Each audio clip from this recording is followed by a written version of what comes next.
Oke, baik. Assalamualaikum warahmatullahi wabarakatuh. Waalaikumsalam Waalaikumsalam warahmatullahi warahmatullahi wabarakatuh. wabarakatuh. Alhamdulillah rabbil alamin. Wassalatu wassalamu asrofil anbiya'i wal mursalin wa ala alihi wa sahbihi ajma'in amma ba'du.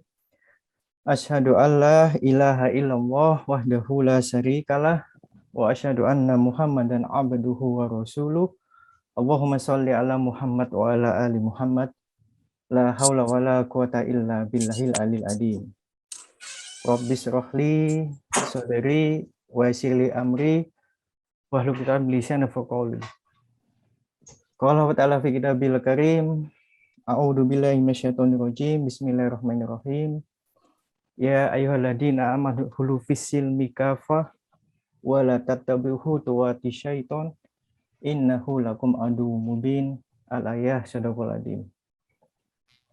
Alhamdulillah wa syukurillah.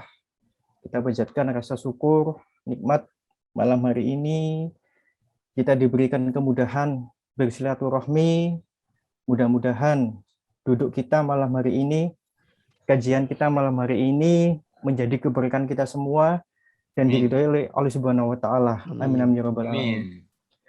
Dan tak lupa salat serta salam kita haturkan kepada junjungan kita, baginda kita, panglima kita Rasulullah SAW yang telah menuntun kita hingga kita bisa merasakan nikmatnya iman dan nikmatnya Islam.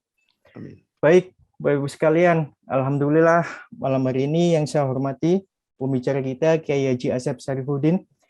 Alhamdulillah beliau sudah hadir di tengah-tengah kita dan perlu kami sampaikan Bapak Ibu sekalian bahwa kajian kita malam hari ini, kajian online kita malam hari ini terselenggara yang diselenggarakan oleh SIP Syarikat Islam Politik, di mana kajian online kita ini tentang pembelajaran intisari berislam kafah. Yang tujuannya dari kajian kita malam ini adalah memahami agama Islam secara utuh, secara kafah, dengan metode dialog yang berbasis value dan sains. Dan alhamdulillah kajian kita malam hari ini tak terasa kita sudah di sesi ke-27, yang insya Allah topik malam kita hari ini yaitu tentang memahami fenomena Taliban ditinjau dari Islam di dunia internasional, yang nanti akan langsung disampaikan oleh Al-Ustadz Kiai Haji Asep Syarifuddin.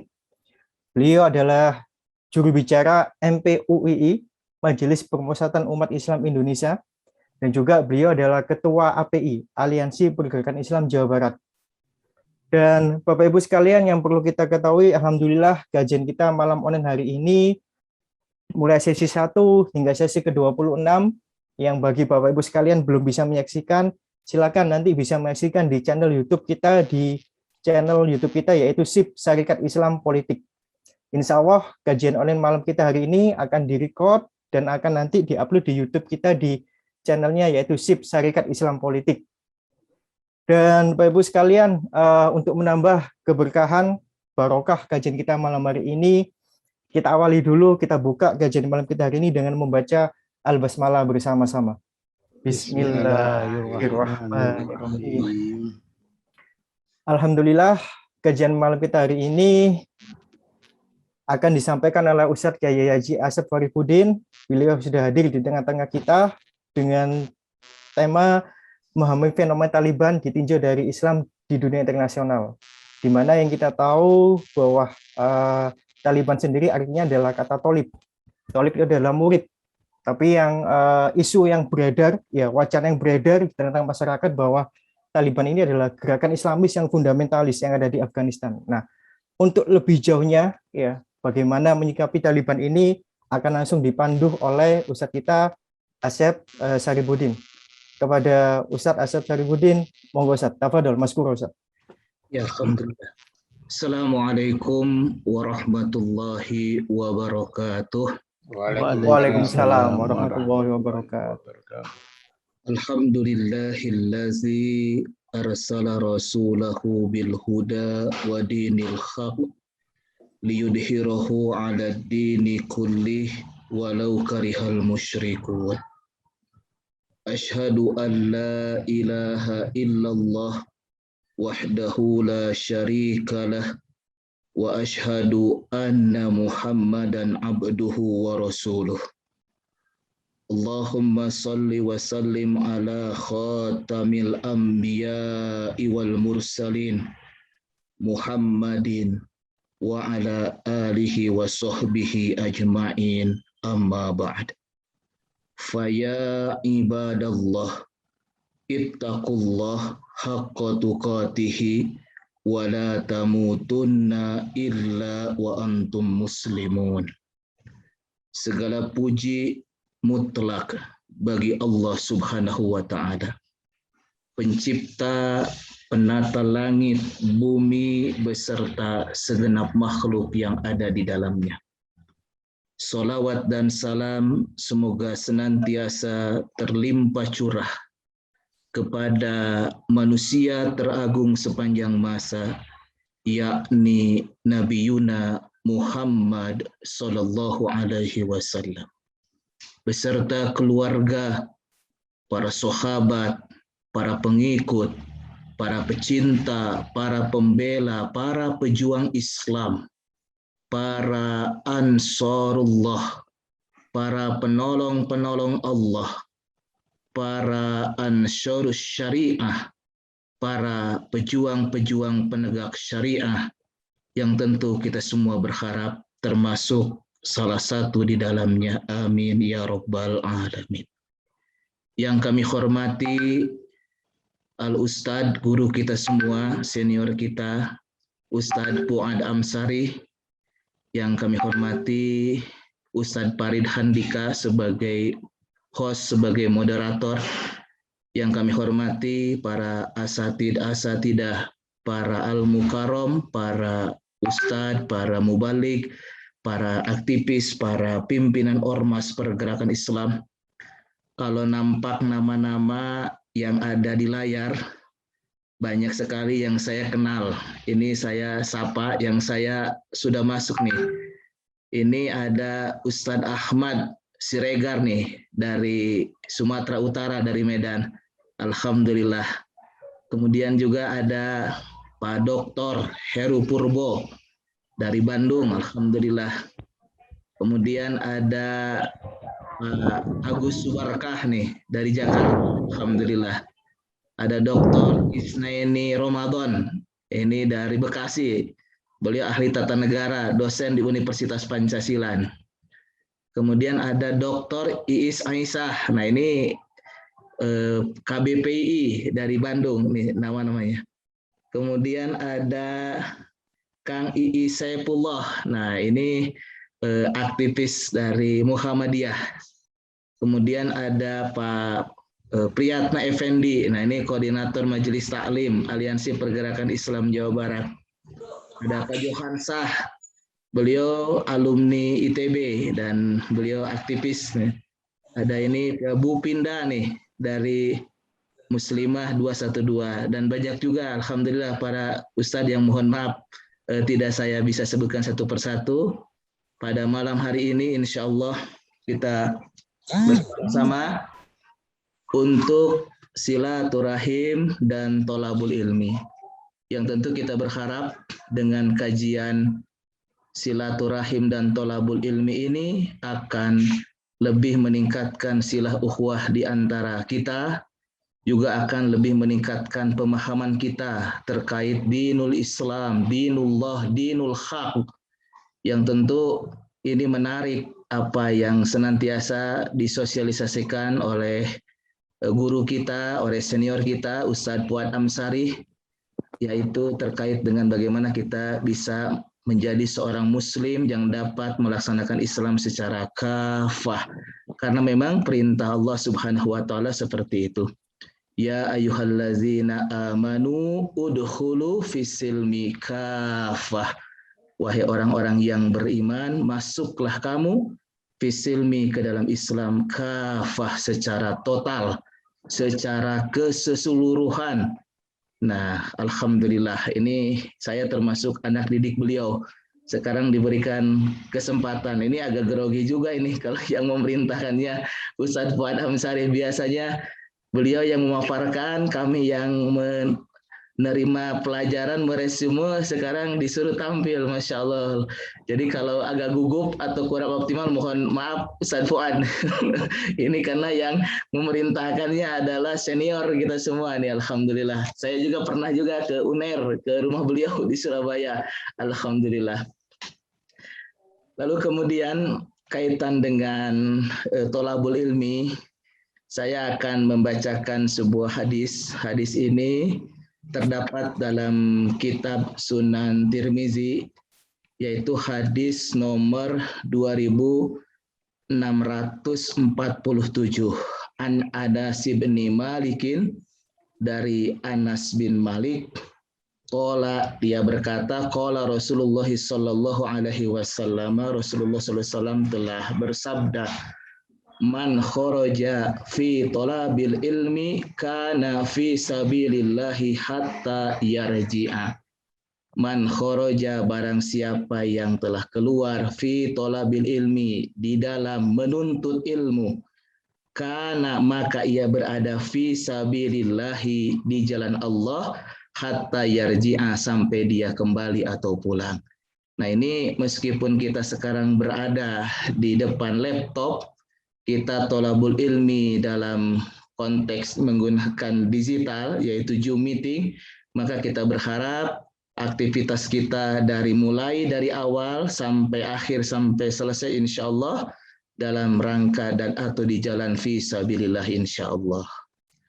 Kemudian terkait dengan amanah yang diberikan oleh Ustadz Fuad Amsari, saya sering menyebut beliau profesor karena memang beliau itu guru kita semua, terkait dengan tema, yaitu tema kita pada hari ini adalah memahami fenomena Taliban ditinjau dari Islam di dunia internasional. Nah, tadi pengantar dari moderator menyampaikan bahwa banyak sekali framing terkait dengan Taliban itu hanyalah identik dengan kelompok yang melakukan teror atau kelompok radikal ekstremis yang seolah-olah tidak punya visi, tidak punya misi, dan tidak punya konsep dalam membangun peradaban. Padahal kalau kita perhatikan secara redaksional, Taliban ini kan bahasa Pashtun. Ini bentuk jamak dari tolib. Dalam bahasa Pashtun, tolib itu adalah murid atau juga santri. Jamaknya adalah toliban. Dalam bahasa Arab pun, tolibun itu adalah isim fa'il, pelaku, orang yang menuntut ilmu. Nah, tolibun itu bermakna pelajar, mahasiswa, murid, bahkan juga ada yang menyebutnya santri. Artinya bahwa Tolibun atau kemudian dalam bahasa Pashtunnya Taliban itu adalah orang-orang yang menuntut ilmu, kelompok terpelajar. Nah, jadi Taliban ini adalah sekelompok terpelajar di Afghanistan, yang mana di situ para santri, para pemuda, remaja masjid yang dibimbing oleh para kiai, para ulama, kalau di kita para ajengan, para romo, para syekh, para maulana, dan lain sebagainya, yang mana mereka dari hari ke hari terus melakukan tolabul ilmi, terutama dalam urusan diniyah, yang kemudian mereka mengutamakan mempelajari Al-Quran, kemudian As-Sunnah, kemudian Sirah Nabawiyah. Mereka melakukan berbagai macam kajian seperti itu. Bahkan kalau kita perhatikan dalam beberapa tayangan video yang diupload itu, bagaimana para pemuda, para remaja, para anak-anak di Afghanistan yang menjadi bagian daripada binaan Taliban itu banyak yang belajar Al-Quran, membaca Al-Quran, kemudian menghafal Al-Quran, dan tentu menafsirkan Al-Quran.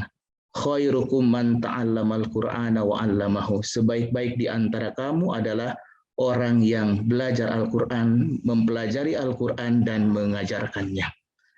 Nah, jadi Taliban ini lahir pada tahun 1994 di Kandahar, di madrasah yang mana di situ pendirinya adalah Mullah Muhammad Umar dan juga yang dengan Abdul Ghani Bardara. Nah, di mana pada waktu didirikan itu di madrasah-madrasah, di pesantren-pesantren itu kelompok terpelajar. Nah, itu tahun 1994. Kandahar itu merupakan kota terbesar kedua di Afghanistan. Di Afghanistan itu ada 34 provinsi, sama dengan Indonesia. Indonesia itu 34 provinsi. Nah, Taliban pun ada 34 provinsi. Nah, salah satu provinsinya itu adalah Kandahar.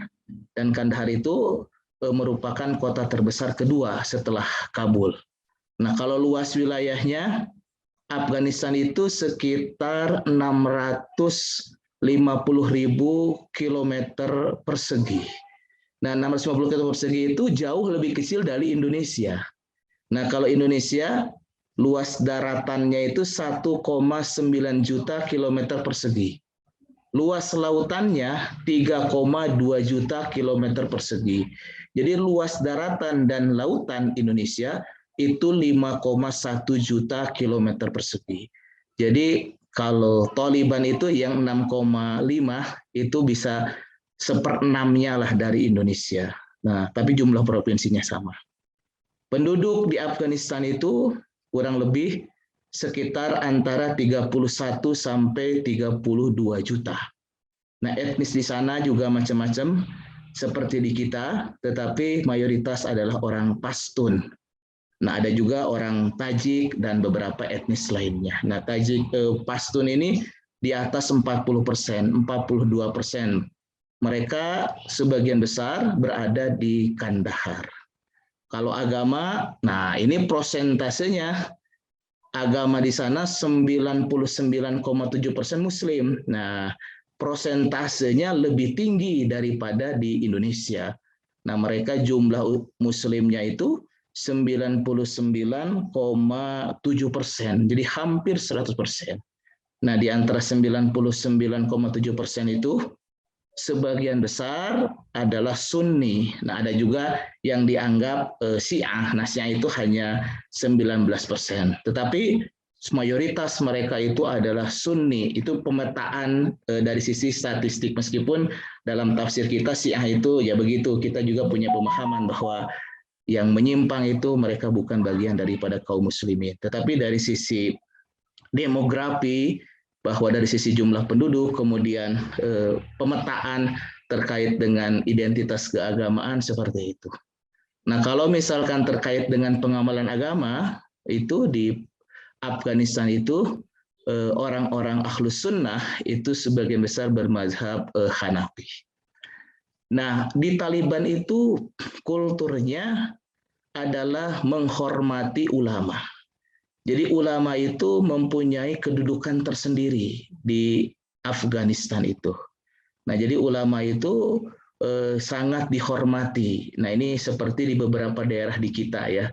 Seperti kalau di Jawa Timur kan di daerah Tapal Kuda, di Madura itu ulama itu punya kedudukan peran tersendiri di masyarakat. Atau kemudian di Aceh dan di beberapa tempat-tempat yang lain. Nah, jadi ulama itu sangat dihormati. Namun dalam perjalanan sejarahnya, Afghanistan itu dalam konteks politik, nah silih berganti. Pernah dikuasai oleh kekuatan kaum muslimin secara politik, tapi juga pernah juga dikuasai oleh komunis. Nah, Taliban ini menarik. Pada waktu dulu kan setelah hengkang tentara Soviet yang komunis dari bumi Afghanistan, kemudian kan Afghanistan itu pernah juga dipimpin, dikelola oleh para mujahidin. Kemudian singkat cerita, tahun 96, Taliban itu men-take over negara Afghanistan. Mereka berkuasa di Afghanistan. Dan mereka betul-betul ingin menerapkan syariat Islam secara kafah, secara totalitas. Dan Allah kondisikan dalam pengertian Taliban itu dapat berkuasa selama 5 tahun.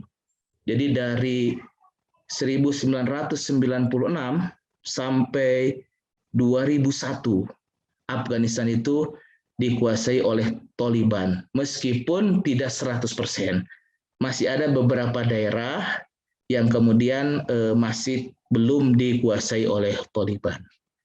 Tapi kemudian ketika pada waktu itu, negara-negara yang secara vulgar mengakui Taliban itu 3 negara, yaitu Saudi Arabia, Uni Emirat Arab, dan Pakistan.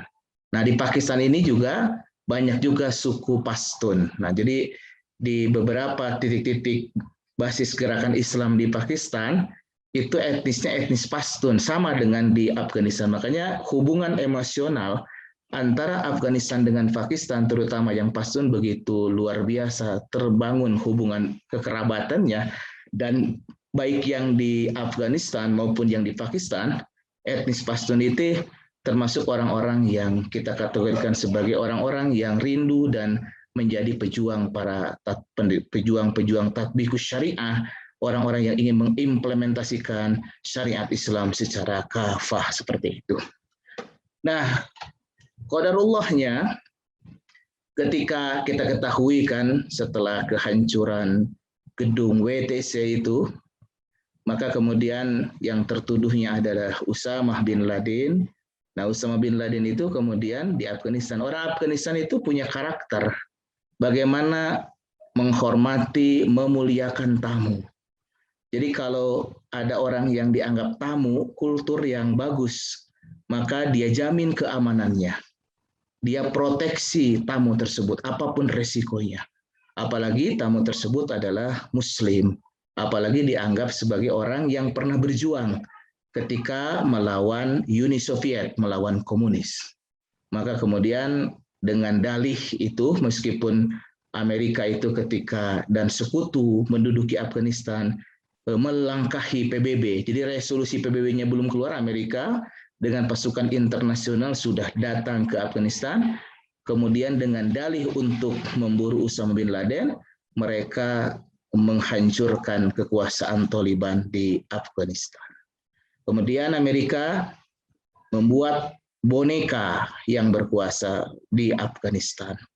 Nah, Afghanistan ketika tidak dipimpin oleh Taliban, maka situasi korupsi merajalela, tidak aman, bahkan banyak pelaku-pelaku pelanggaran syariat, bahkan keamanan pun tidak terjamin. Nah, tapi Taliban menarik, meskipun mereka tidak berkuasa, bahkan banyak tokoh-tokohnya yang dibunuh, kemudian yang dipenjara, mereka kemudian tetap berdakwah, melakukan amar ma'ruf nahi munkar, dan melakukan jihadul kalimah serta memberikan pelayanan sosial kepada masyarakat. Maka kita ketahui bahwa kemudian ketika Taliban itu membersamai masyarakat, maka pada tahun 2020-an itu 80% de facto di Afghanistan itu dikuasai oleh Taliban. Bahkan de factonya itu melebihi ketika mereka berkuasa secara formal. Jadi kalau dalam analisis saya, Amerika sangat memahami betul, sangat paham sekali, sangat tahu persis bahwa meskipun yang menjadi presiden itu Ashraf Ghani, boneka Amerika, tetapi rakyat itu bersama Taliban. Ketika rakyat membutuhkan air bersih, maka yang mensuplai itu adalah jaringan Taliban. Ketika rakyat itu memerlukan pendidikan, maka yang memberikan pelayanan pendidikan itu adalah Taliban. Ketika rakyat itu kelaparan, maka yang membersamai rakyat itu adalah Taliban. Jadi Taliban ini menjadi gerakan aksi-aksi sosial yang luar biasa. Ya sama di kita juga sama, di negeri ini juga. Kalau ada banjir, yang terdepan itu kan dari Hilmi EPI, dari ACT, Aksi Cepat Tanggap, dari Kompak, Dewan Dakwah, dan lain sebagainya. Jadi ketika ada musibah, ada situasi yang berada di garda terdepan itu adalah dari Taliban yang memberikan pelayanan kepada masyarakat, kepada rakyat.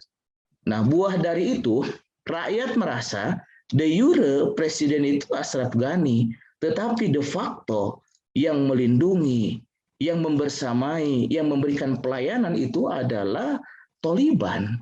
Maka loyalitas mereka, al-wala wal baru mereka kepada Taliban. Nah, di tengah situasi yang seperti itu, di satu sisi sekarang kapitalisme ini kan sedang mangkrak, ini sedang sekarat. Jadi Amerika sebagai negara superpower yang mengusung kapitalisme, liberalisme sekarang sedang sekarat. Dia menghadapi persoalan dalam negerinya, belum persoalan luar negerinya, yaitu bagaimana dia bersaing dengan Cina terkait dengan Laut Cina Selatan, bagaimana dia juga bersaing dengan Soviet. Nah, makanya dia berhitung anggaran perang yang dikeluarkan ketika mendudukkan tentaranya di Afghanistan kurang lebih selama 20 tahun itu begitu luar biasa.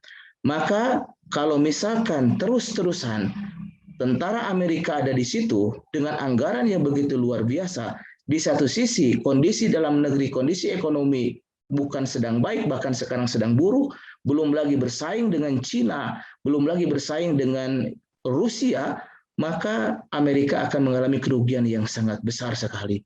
Oleh karena itu maka ketika Taliban itu semakin berkuasa, kemudian Taliban itu akan men-take over kembali negara Afghanistan, maka Amerika itu hengkang dari Afghanistan. Makanya ada beberapa analisis kenapa tentara Amerika itu kan pernah melatih orang-orang yang warga Afghanistan menjadi bonekanya, tentaranya. Tapi ketika Taliban bergerak, kenapa mereka langsung kocar-kacir seperti tidak ada perlawanan?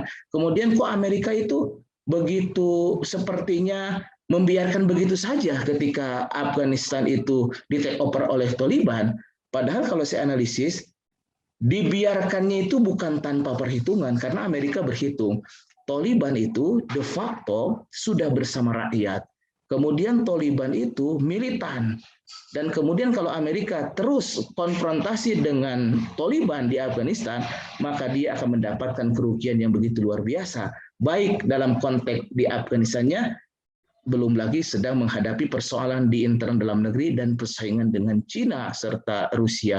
Makanya dia kemudian pergi meninggalkan dengan berupaya untuk melakukan syarat-syarat dan lain sebagainya.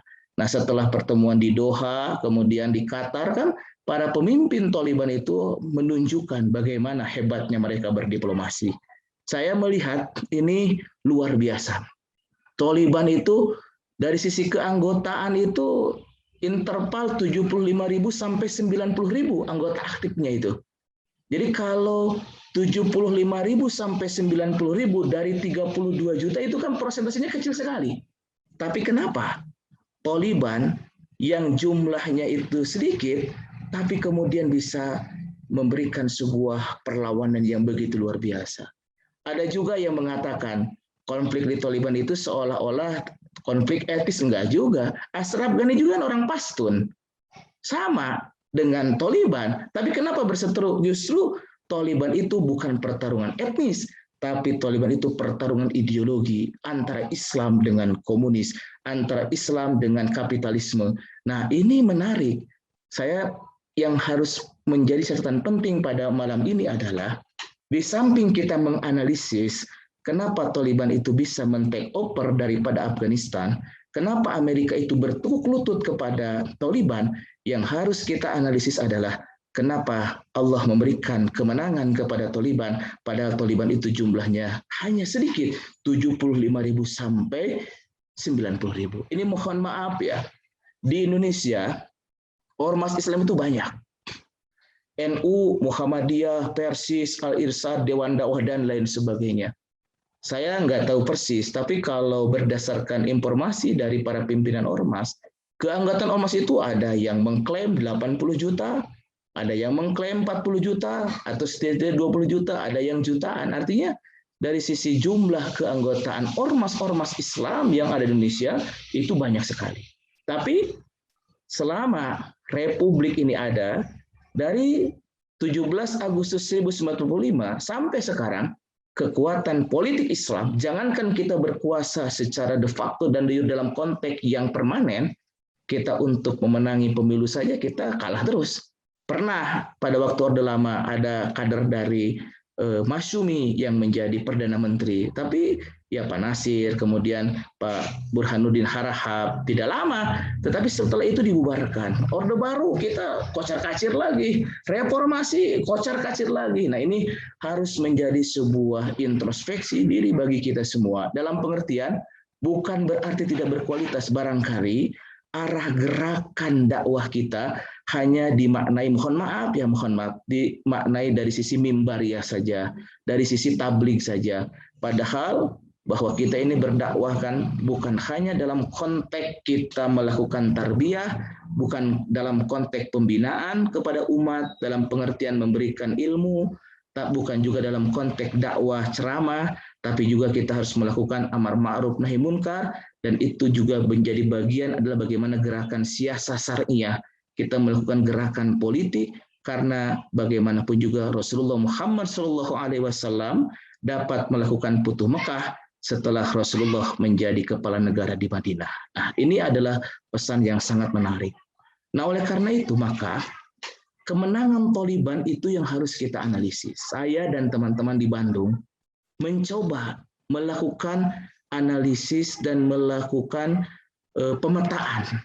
Kira-kira seperti apa? Ini kita kalau lihat dalam konteks perspektif gerakan internasional, sekarang itu ada 3 negara yang dianggap fenomenal di dunia ini sekarang itu. Yang pertama adalah kemarin Turki ya. Turki setelah kejatuhan kekhalifahan Turki Utsmani pada 3 Maret 1924, itu kan kemudian diambil alih oleh sekuler. Tapi kemudian alhamdulillah Erdogan perlahan tapi pasti dengan menggunakan kekuatan partai politik AKP.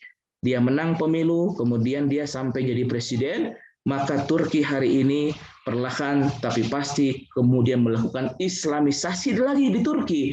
Sebagaimana pada waktu dulu. Dalam pengertian meskipun belum 100%, tetapi Erdogan telah melakukan berbagai macam upaya untuk melakukan Islamisasi di Turki yang kemarin dikuasai oleh kelompok sekuler.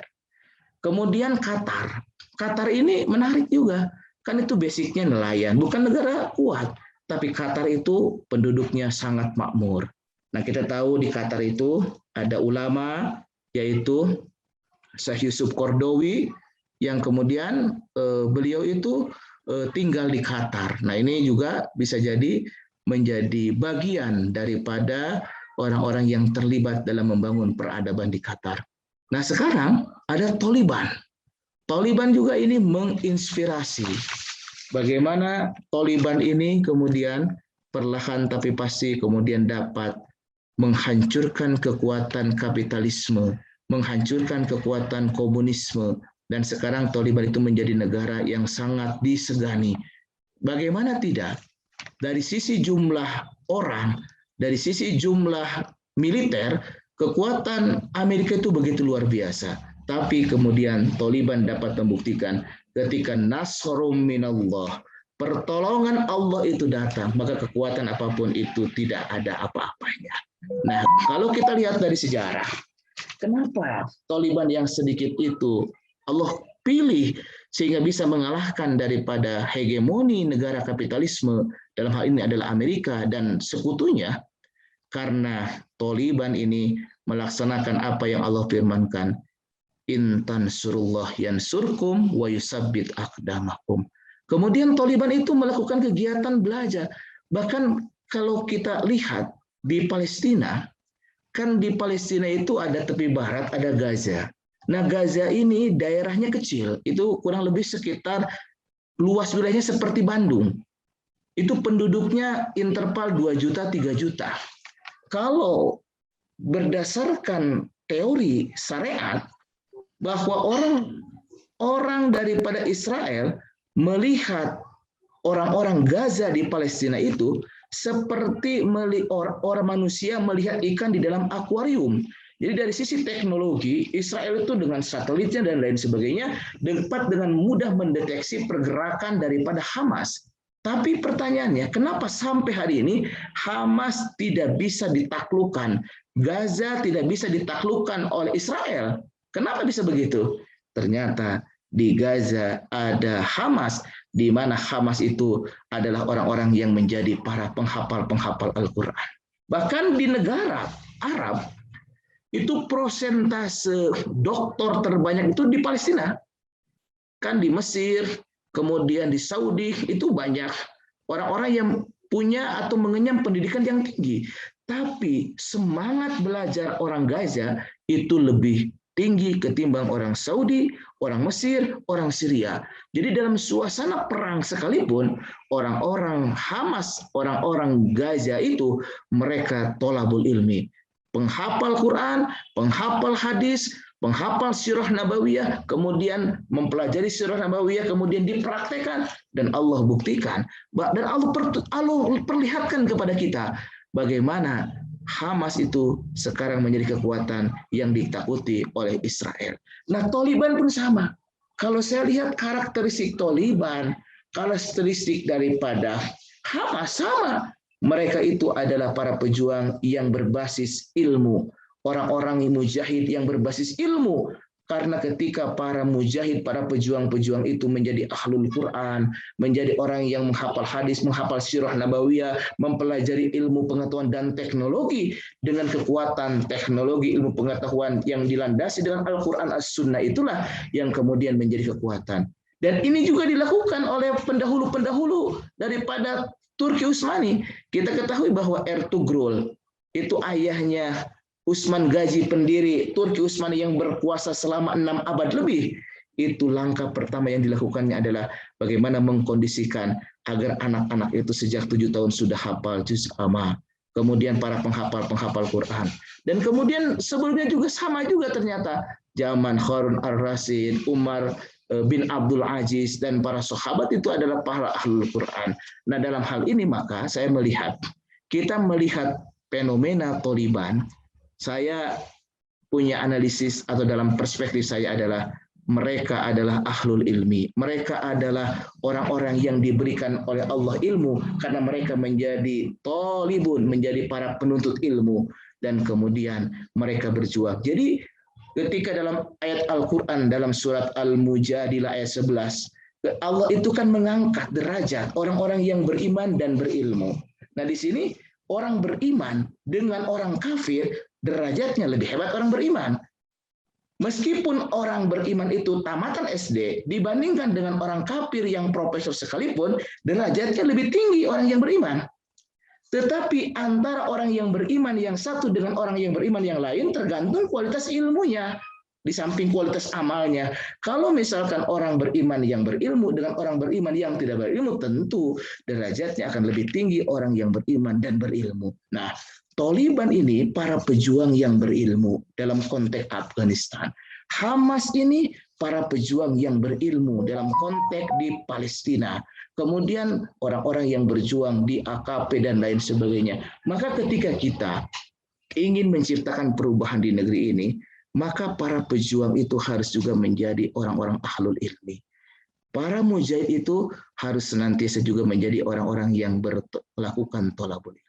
Nah, jadi Taliban itu menang, Allah tolong, berkat nasr minallah, Allah menolong kepada orang-orang yang berjuang di jalan Allah. Di antaranya orang-orang tersebut di samping istiqomah, juga orang-orang tersebut menjadi orang-orang yang senantiasa berthalabul ilmi. Jadi ilmu, amal, iman, ilmu, amal, ikhlas, pejuang, berbasis keilmuan, berbasis amal, inilah yang harus kemudian kita sosialisasikan untuk menciptakan perubahan dimanapun berada, termasuk di negeri. Lalu kemudian ketika Taliban itu berkuasa, ini kan Taliban itu berbatasan dengan berbagai negara. Ketika dengan Pakistan dia berbatasan di selatan dan di timur. Kemudian dengan Iran di barat. Kemudian dengan negara-negara bekas jajahan Soviet, Turkmenistan, kemudian Tajikistan itu di sebelah utara. Kemudian dengan Cina juga dia berbatasan. Nah, Taliban ini sangat strategis. Dan kemudian negara-negara yang sekarang sedang bermasalah di dalam negerinya karena melakukan pembantian terhadap umat Islam itu cukup kotar-katir juga. Seperti India, dia kan punya urusan dengan Kashmir itu. Nah, orang India itu sekarang ketar-ketir juga, khawatir Kashmir itu terinspirasi dengan Taliban kemudian melakukan perlawanan atas kezaliman yang dibuat oleh India. Nah, kemudian juga Cina juga sama. Di Cina juga kan banyak umat Islam. Kemudian di belahan-belahan dunia ini juga menjadi ketakutan dengan Taliban. Nah, ada juga yang melihat Taliban itu dari sisi perspektif bisnis. Kan di sana juga kan banyak area tambang. Di sini banyak juga kepentingan-kepentingan seperti orang Cina ingin masuk, kemudian orang Rusia juga ingin masuk. Tetapi Taliban kita berkeyakinan mereka akan melakukan diplomasi tingkat tinggi. Coba ketika Taliban itu ketika tahun 1979 sampai 1989 10 tahun perang dengan Soviet hengkang.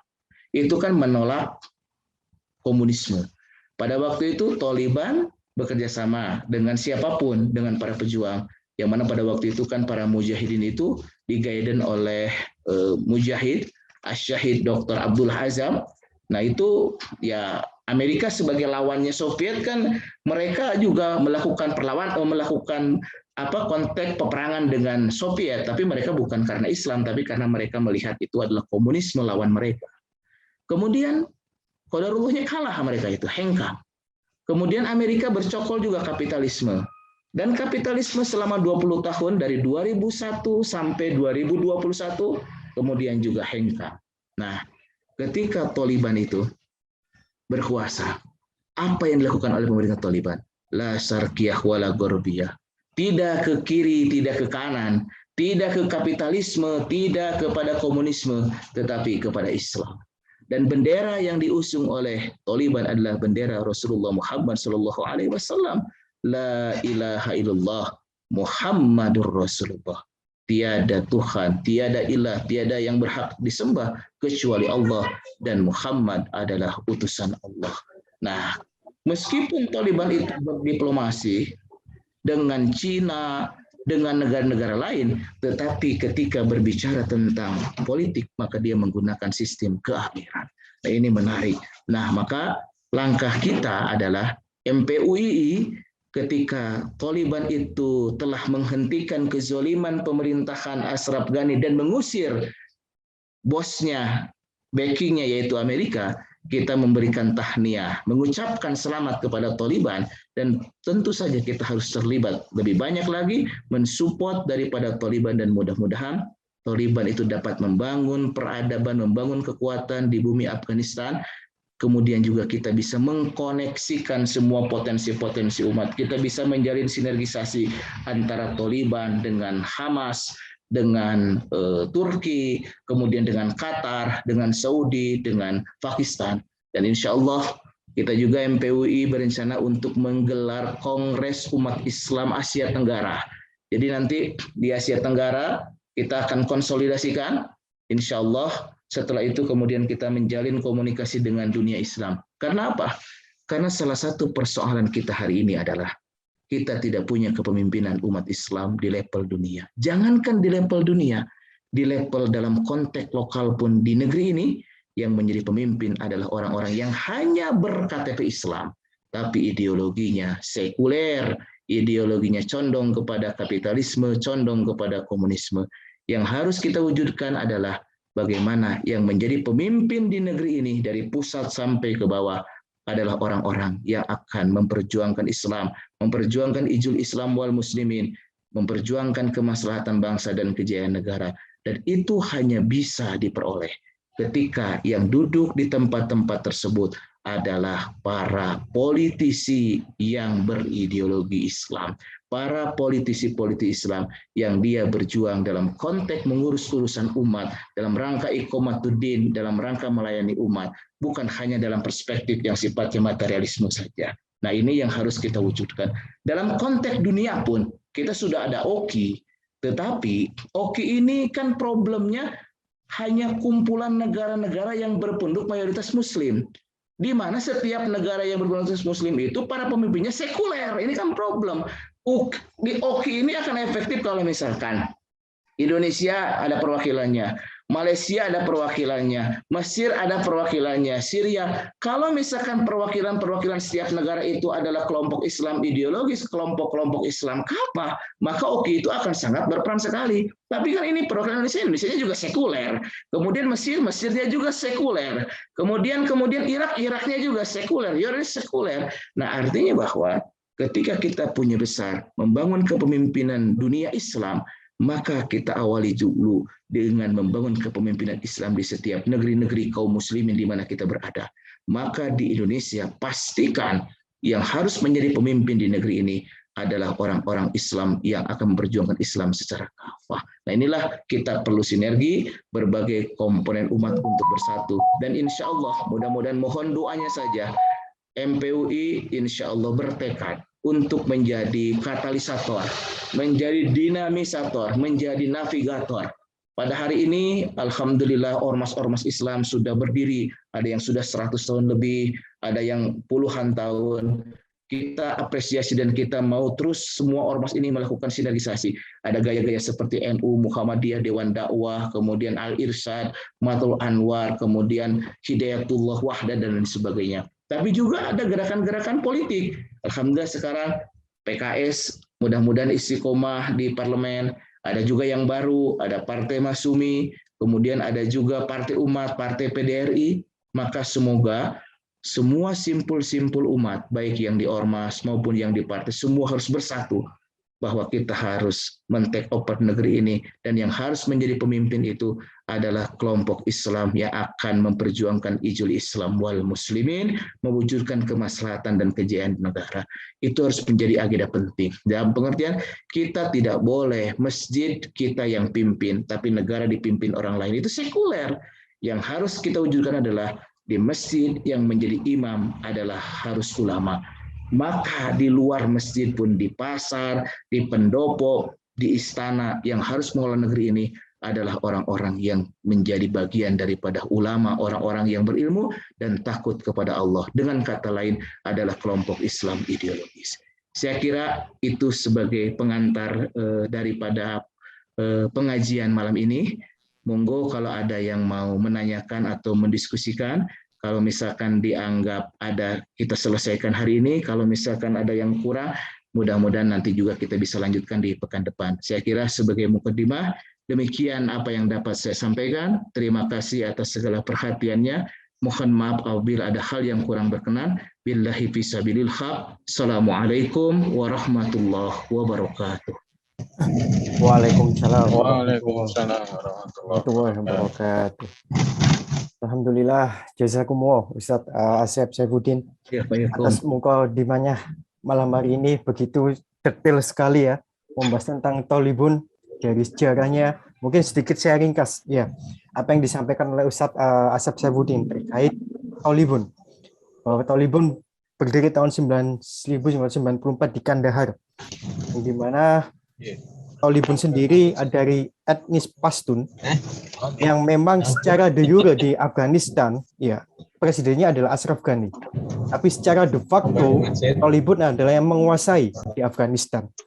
Nah, tadi ini Ustadz Asep sangat menggelitik saya, Ustadz, ketika panjenengan tadi ngomong analisis panjenengan, kenapa Allah memberikan kemenangan Thalibun di Afghanistan, padahal di Indonesia sendiri, di Thalibun sendiri yang berjumlah sekitar 75.000 sampai 90.000.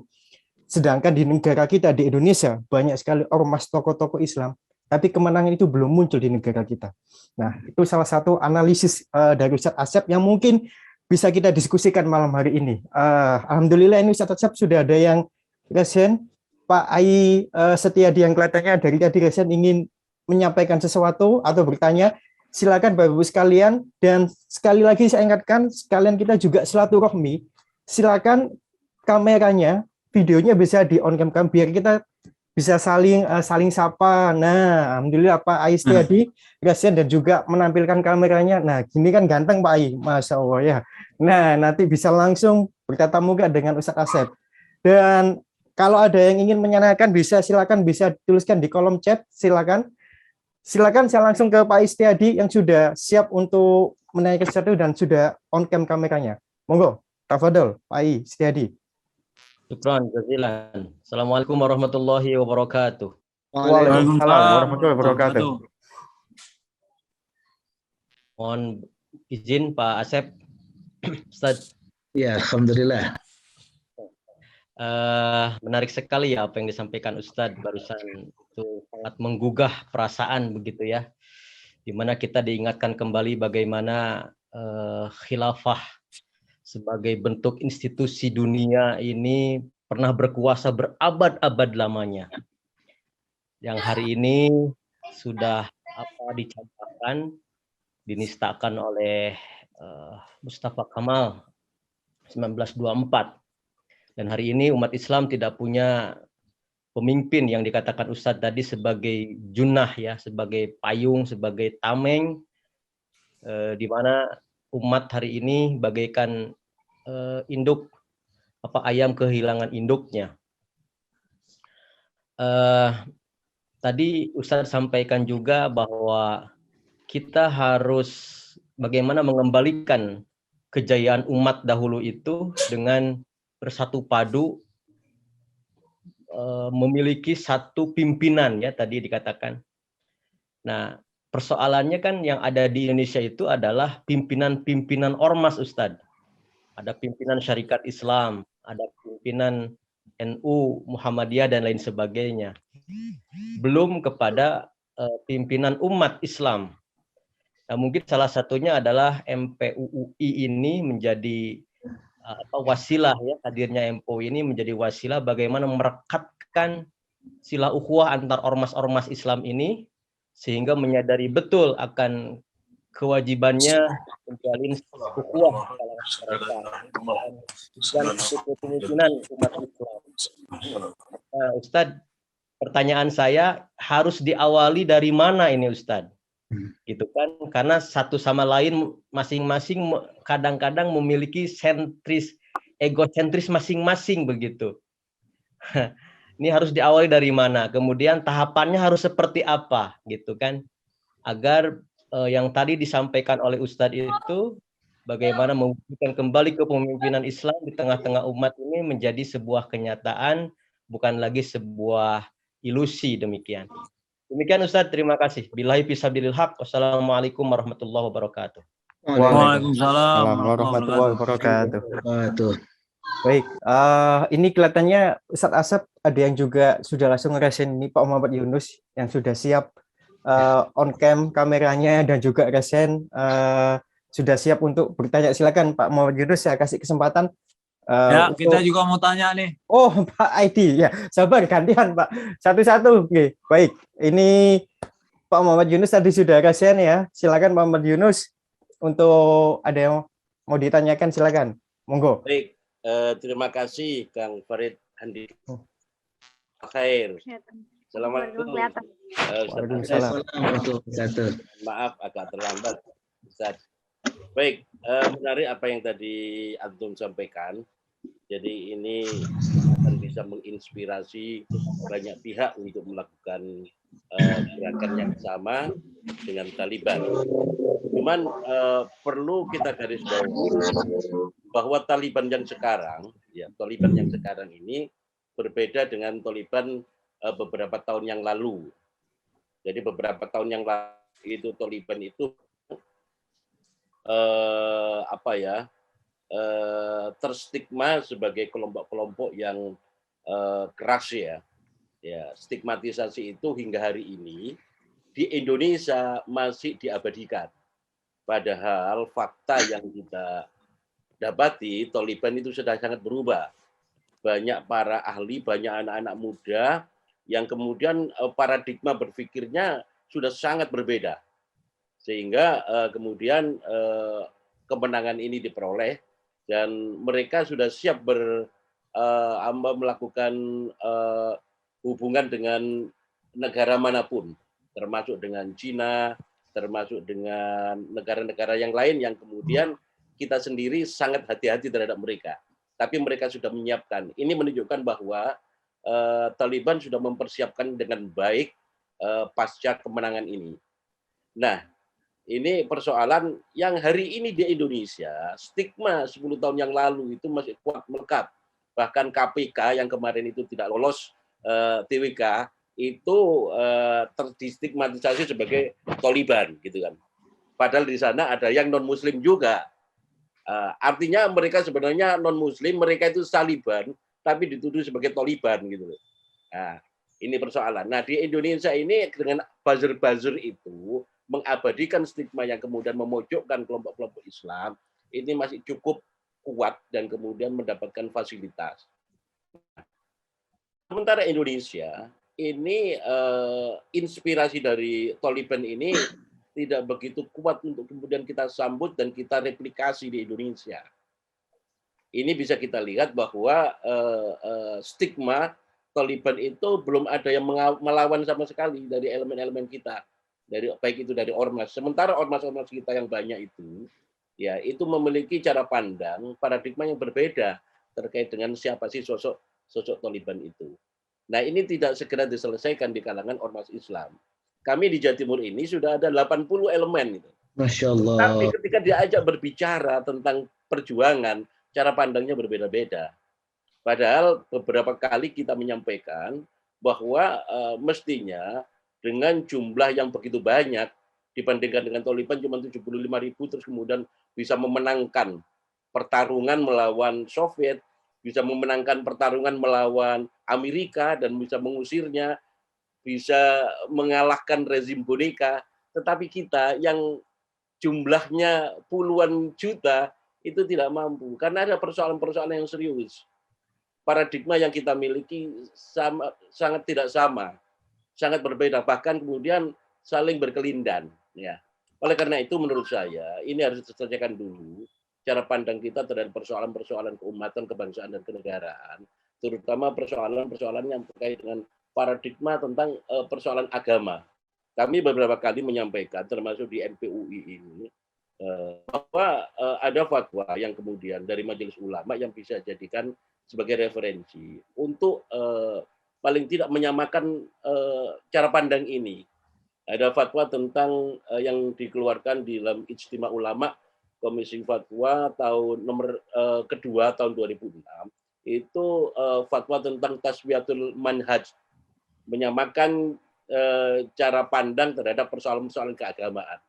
Dan kemudian yang kedua, tansikul harakah, mensinergikan gerak langkah sehingga kemudian arahnya sama. Hari ini masing-masing ormas itu mengklaim bahwa mereka sukses berdakwah, membina umat, tapi kemudian arahnya berbeda-beda. Sehingga kemudian terjadi benturan di masyarakat dan mudah dibenturkan. Nah, menurut Kang Asep, bagaimana kita kemudian membuat langkah-langkah strategis untuk menyamakan cara pandang kaum muslimin yang merupakan kekuatan besar itu. Paling tidak di Indonesia kaum musliminnya sekitar 230 juta, Kang Asep. Dari 275 juta penduduk Indonesia sekitar 230 juta. Ini kan kekuatan-kekuatan besar. Kalau kita mampu kemudian melakukan taswiyatul manhaj, ini akan terjadi sebuah gerakan-gerakan yang sangat dahsyat. Saya kira itu, Kang Asep, jazakallahu khair. Assalamualaikum warahmatullahi wabarakatuh. Waalaikumsalam warahmatullahi wabarakatuh. Baik, terima kasih Mas Yunus. Tadi penyampaiannya cukup panjang ya tentang tasbihatul manhaj, gerakan bagaimana umat Islam yang ada di Indonesia ini begitu banyaknya bisa kita gerakkan untuk perjuangan di dakwah politik sendiri. Silakan Ustadz Asep untuk bisa menanggapi terlebih dahulu. Ya, monggo. Ada Ustadz Edi itu mau dikasih satu lagi aja biar. Oh, satu lagi. Oh ya, baik. Bicara tadi udah mau bicara. Ya, baik. Silakan Ustadz Edi untuk menyampaikan. Ada mau disampaikan Ustadz? Silakan. Baik. Silakan Ustadz Edi. Audionya bisa di-on-kan Ustadz Edi? Monggo.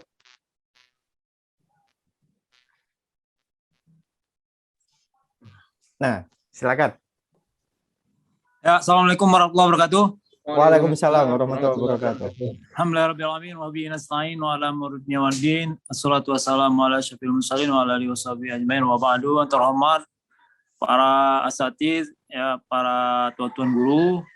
Saya Edi Azhari dari Lampung, ya, dari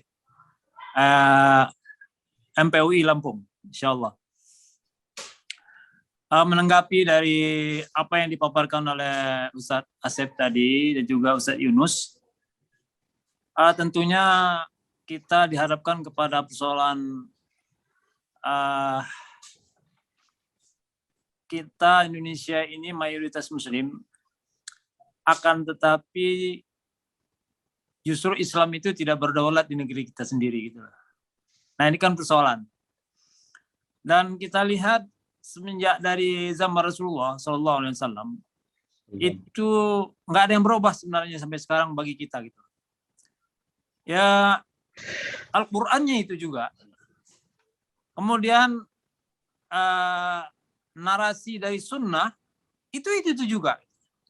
Artinya yang terbukukan di dalam seluruh kitab-kitab sunan itu kan semuanya adalah sumber-sumber nilai yang memang berasal dari Nabi kita Muhammad SAW, nggak berubah sampai sekarang. Nah, kemudian musuh kita, musuh Islam itu, ya itu juga nggak berubah. Nggak ada perubahan dari zaman sekarang, ya Yahudi, ya Nasrani, ya kafir, ya musyrik, ya munafik, sama aja gitu. Nah, kenapa di zaman Rasulullah itu Islam itu berdaulat dalam tempo 23 tahun gitu. Bahkan ya 13 tahun lah Rasulullah itu ya menjalankan misi untuk membangun Al-Quwah Al-Sultaniyah itu gitu. Kalau bahasanya kan Al-Quwah Al-Sultaniyah gitu. Nah, tentunya itu pertanyaan bagi kita gitu. Bagaimana Rasulullah membangun Quwah Al-Sultaniyah itu dan merebut Quwah As-Sultaniyah itu dari orang-orang kafir gitu.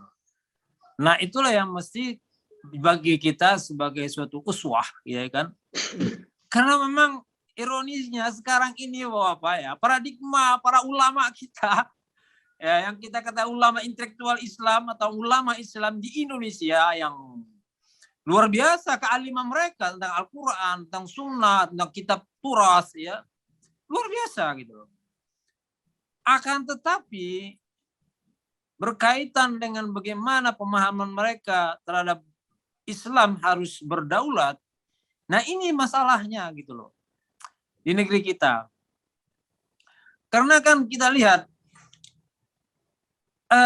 seolah-olah di negeri ini ya Al-Quwah Al-Sultaniyah itu bisa ya diraih dengan berjuang di ruangan yang ber-AC gitu ya. Di ruangan ya dengan berdasi gitu kan, di AC gitu kan. Al-Quwah itu bisa diraih seperti itu mayoritas intelektual Islam di situ pemikirannya sekarang gitu. Ana lihat seperti itu. Ini dibayar nggak?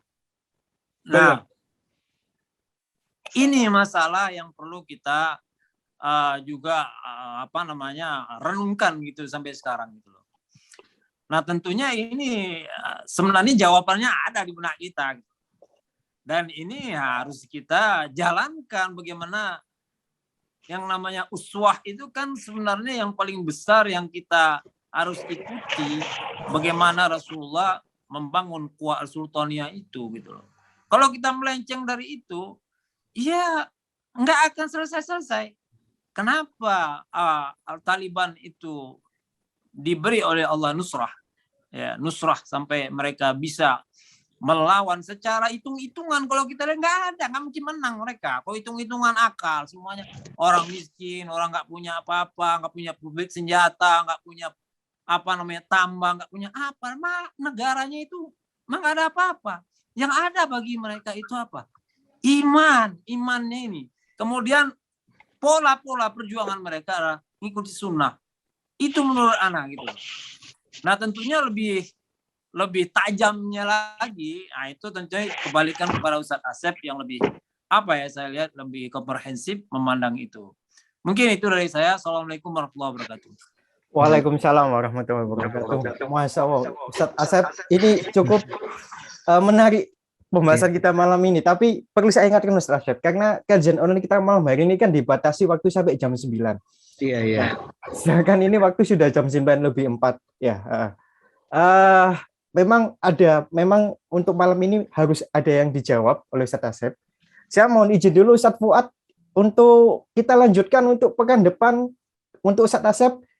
Pripun Ustadz Fuad kajian Sabtu malam pekan depan untuk menjawab semua pertanyaan dari para peserta kajian malam kita hari ini. Saya mohon izinnya dulu, Ustadz Fuad, karena kajian kita malam hari ini memang jam 9 harus sudah selesai, karena ini sudah melebihi jam 9:05. Saya mohon izin dulu, Ustadz Fuad, karena ini alhamdulillah sudah agak panas-panasnya nih, Ustadz. Jangan panas lah, istilahnya mungkin tidak panas ya. Sangat antusias gitu. Dan kemudian kayak dikaitkan dengan masalah di Indonesia.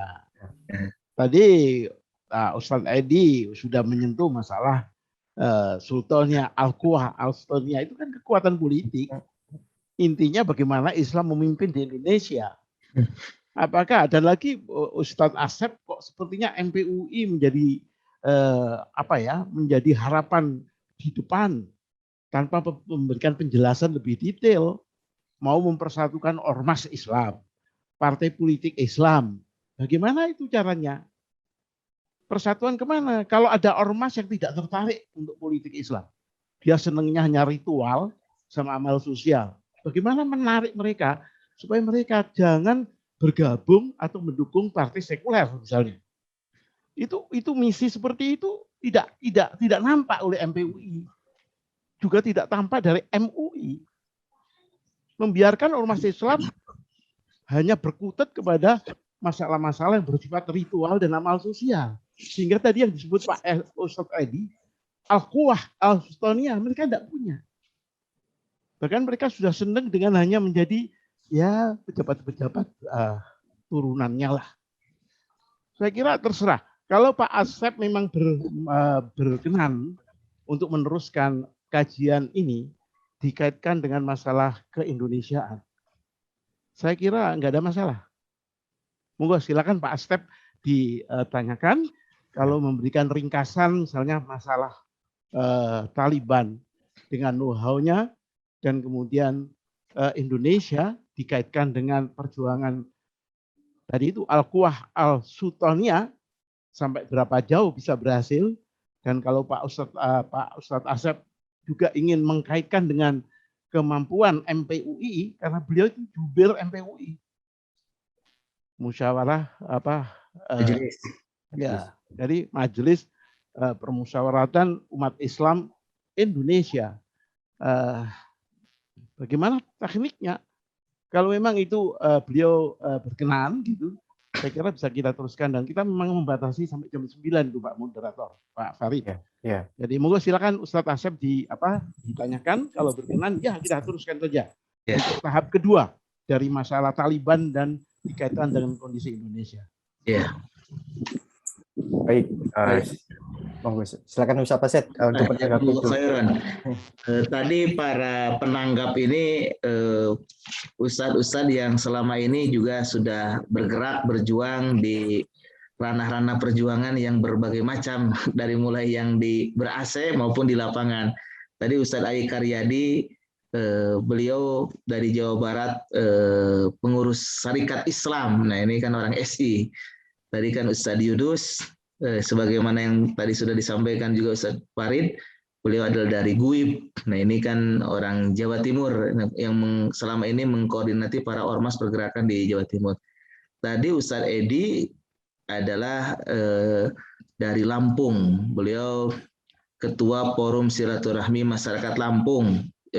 Forum Suara ya, Masyarakat Lampung. Ya, yang ini Forum Suara. Jadi aksi-aksi di Lampung itu beliau lah. Jadi kalau di Jawa Timur GUIB, nah di Lampung itu FSML. Nah, terus saya lihat ini para pembicara juga sebagian besar adalah para tokoh, para asatid yang insya Allah punya pemahaman dan pemikiran. Nah, kalau berkaitan dengan waktu, karena waktu sampai jam 9, ini pertanyaan-pertanyaan tadi perlu diurai lebih detail terkait dengan pertama Ustadz Ai Karyadi. Ini bagaimana membangun kepemimpinan umat Islam dunia yang kemudian di Indonesia. Jadi kan ada deduktif, induktif kalau kalimat. Nah, apakah misalkan dunia dulu baru Indonesia, atau Indonesia dulu menuju dunia, atau seperti apa? Nah, ini perlu penjelasan yang lebih detail. Kemudian tadi Ustadz Yunus terkait dengan bagaimana membuat langkah-langkah strategis. Nah, ini kan langkah-langkah strategis yang harus dilakukan dalam rangka mensinergikan berbagai macam potensi umat, menyatukan kekuatan-kekuatan umat seperti apa. Nah, ini juga harus diurai.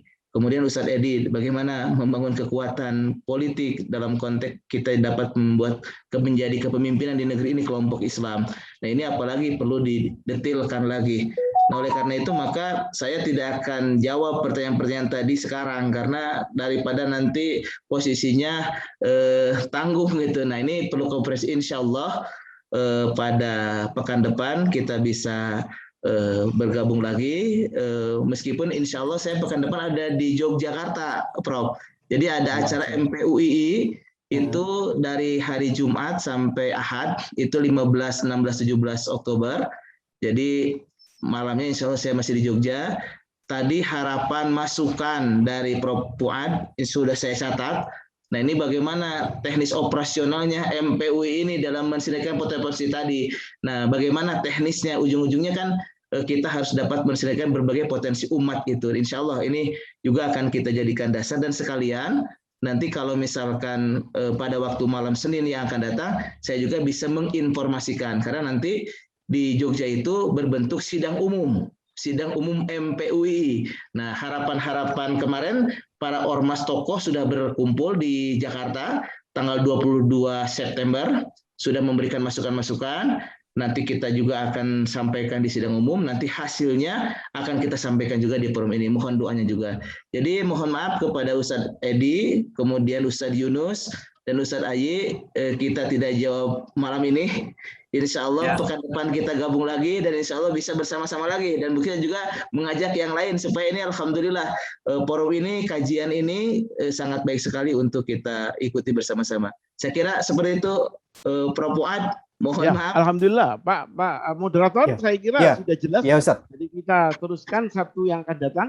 Hari Sabtu ya, walaupun di Jogja, kita masih bisa online. Hari Ahad, Ustaz ya?